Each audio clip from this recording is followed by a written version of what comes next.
subramani.com में आपका स्वागत है। आज मैं आपसे कुछ कॉमन फाइनेंशियल मिस्टेक्स के बारे में बात कर रहा हूँ जो सब लोग करते हैं। ऐसे वाले गलतियों के बारे में बताना चाहता हूँ। तो पहली गलती ये है कि हम प्लान नहीं करते हैं। मतलब कोई खर्चे के लिए तो शायद प्लान कर लें, लेकिन जो छोटा मोटा खर्चा है उसके लिए बिल्कुल प्लान नहीं करते। मतलब मॉल में जाते हैं, कुछ ख़रीद लेते हैं सोचे समझे बगैर लिस्ट। मतलब ऐसे ही चले गए, कुछ ख़रीद लिया। ऐसा मत कीजिए। Plan your finances. अगर आपको जल्दी रिटायर होना है या ऐसी कोई बड़ी गोल हो तो ये बहुत ज़रूरी है। सेकंड, हम हर जगह में अपना क्रेडिट कार्ड यूज़ करते हैं। क्रेडिट कार्ड यूज़ करने में कोई गलत नहीं है। मैं खुद मानता हूँ कि क्रेडिट कार्ड यूज़ करने से दो फ़ायदे हैं। एक, आपको पॉइंट्स मिलते हैं जिसके सामने आप कुछ खरीद सकते हो, और दूसरी बात यह है आप महीने के आखिर में या साल के आखिर में बैठ के गिन सकते हो कि आपने किस चीज़ पे कितना खर्च किया। ये दो एडवांटेजेस हैं। लेकिन जब आप क्रेडिट कार्ड यूज़ करते हैं तो 70 रुपया हो, 100-800 रुपया हो, 7,000 रुपया हो, आप पे कोई असर ही नहीं पड़ता।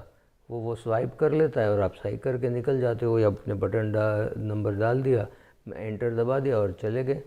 तो आप पे वो असर ही नहीं पड़ता। आपके बच्चों को जब आप ले जाओगे और 7,000 का पेमेंट करोगे, मतलब 70 नोट दोगे 100 रुपये के, तो आपको लगेगा हाँ भाई मैं कुछ कर रहा हूँ, कुछ ख़रीद रहा हूँ। मतलब ऐसे कभी गलती नहीं होगा कि आप 700 के जगह में 7,000 दे दिए। करेक्ट। तो क्रेडिट कार्ड यूज़ करने के फ़ायदे भी हैं और मुश्किलात भी है कि आपको आपके हाथ से पैसा जाता हुआ दिखता नहीं है, तो असर कम पड़ता है अपने जेब पे। ओवर स्पेंडिंग हम बहुत करते हैं। हमको बिल्कुल याद नहीं होता कि हमारे पास कितने टी शर्ट्स हैं, कितने शर्ट्स हैं। हम मॉल की ओर जाते हैं, वहाँ पे होता है कि 3 शर्ट खरीदने पे 2 शर्ट फ्री, 2 शर्ट खरीदने पे 3 शर्ट फ्री, कुछ ना कुछ चक्कर होता है तो हम खरीद लेते हैं। अरे भाई सोचो, आपको 5 शर्ट की ज़रूरत है क्या? ज़रूरत नहीं है तो मत खरीदो। एक शर्ट पे 40% डिस्काउंट है तो उसका मतलब नहीं हुआ कि एक शर्ट आपको ख़रीदना ही चाहिए। बस जाते हैं, ओवर स्पेंडिंग बहुत कर लेते हैं और बाद में पछताते हैं, अरे यार ये सब चीज़ें मैंने क्यों ख़रीदा। तो 1 मिनट सब्र कीजिए, सोचिए और फिर अपना पैसा खर्च कीजिए। हम घर में पैसे के बारे में बात ही नहीं करते हैं। बच्चों के सामने हम पैसे के बारे में बात ही नहीं करते हैं, सिर्फ झगड़ा करते हैं।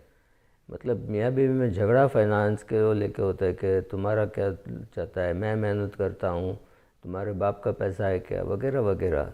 This leaves a very negative tone. तो घर में बच्चे यही समझते हैं पैसा मतलब झगड़ा।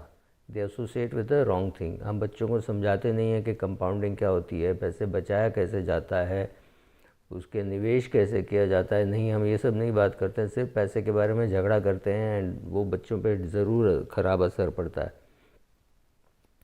इंडिया में एक बहुत बड़ी प्रॉब्लम है कि माँ बाप ही बच्चों की पढ़ाई और बच्चों की शादी पे खर्च करते हैं।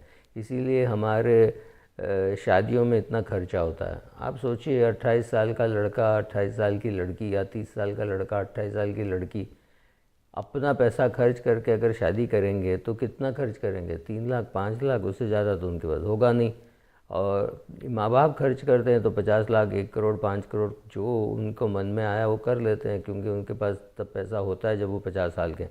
तब भी वो बहुत सोच के नहीं करते हैं क्योंकि मेरे रिटायरमेंट के पैसे हैं कि नहीं, बट कर लेते हैं क्योंकि वो खुद करते हैं। मैं नहीं मानता हूँ कि शादी का खर्चा माँ बाप को करना चाहिए, बच्चों को ही करना चाहिए। पढ़ाई का खर्चा हाँ, आप पार्टिसिपेट कर सकते हैं। आपका बच्चे का पढ़ाई का खर्चा 75 लाख है तो आप बोल सकते हैं भाई मेरी तरफ से 20 लाख ले ले, 25 लाख ले ले, बाकी का तो बोरो कर ले। वो हो सकता है, लेकिन एक चीज़ याद रखिए, जब वो बोरो भी करेगा, मतलब बैंक से भी उधार ले लेगा, तो गारंटी आप ही की लगेगी। फिर भी चलेगा, क्योंकि कम से कम उसको ये लगेगा बैंक का पैसा मुझे चुकाना है। आपका पैसा हो तो शायद नहीं चुका है, तो वो आप सोच लीजिए क्या करना है। लेकिन माँ बाप को बच्चों का सब खर्च माँ बाप को ही उठाना है, वो गलत है, करने की ज़रूरत नहीं है। और जब हम शादी करते हैं तो शादी करने से पहले हम बहुत से चीज़ें देखते हैं, कुंडली मिलाते हैं, लेकिन ये नहीं देखते कि वो फाइनेंशियली कंपैटिबल है कि नहीं, फाइनेंशियली एक साथ रह सकते हैं कि नहीं। क्योंकि लड़का और लड़की अगर खर्च करने में बहुत ही अलग विचार के हों तो बहुत झगड़ा हो जाता है।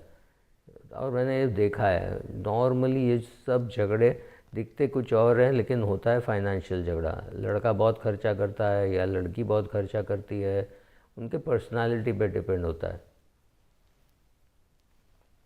हम रिटायरमेंट के लिए सेव करना बहुत पोस्टपोन करते हैं, हाँ कल करूँगा परसों करूँगा, अभी तो मेरी उम्र 24 है, अब करके क्या इतनी क्या जल्दी है, अभी तो मेरी उम्र 32 है, अब करके क्या।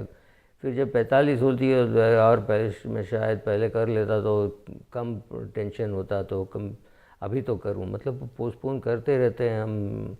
जितना जल्दी आप शुरुआत करोगे, जितनी छोटी रकम के साथ शुरुआत करोगे, छोटी रकम बड़ी रकम वो फ़र्क उतना नहीं पड़ता जितना डिले का असर पड़ता है। तो आप 24 साल में शुरुआत करोगे और महीने का 1,500-2 हज़ार भी बचाओगे तो बहुत फ़र्क पड़ेगा, ना कि आप 35 में स्टार्ट करके 5,000 रुपये की निवेश करो।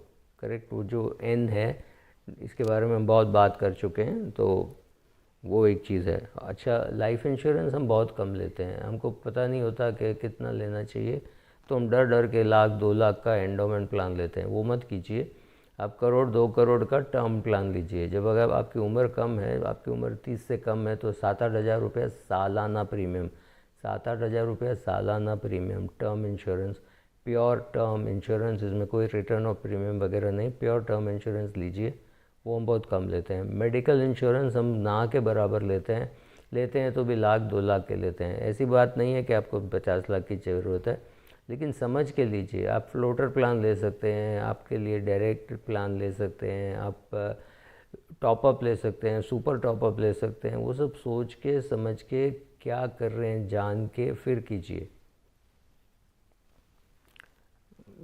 हमारे पास मेडिकल इंश्योरेंस नहीं है, मतलब हम मेडिकल इमरजेंसी इसके लिए तैयार नहीं है। घर में कोई मेडिकल इमरजेंसी आती है तब एकदम गलत समय होता है माल बेचने का, तभी हम एकदम परफेक्टली गलत समय पे अपना इक्विटी बेचते हैं, तो इसके वजह से भी पोर्टफोलियो में लॉस होता है क्योंकि हमारे पास मेडिकल इंश्योरेंस नहीं है।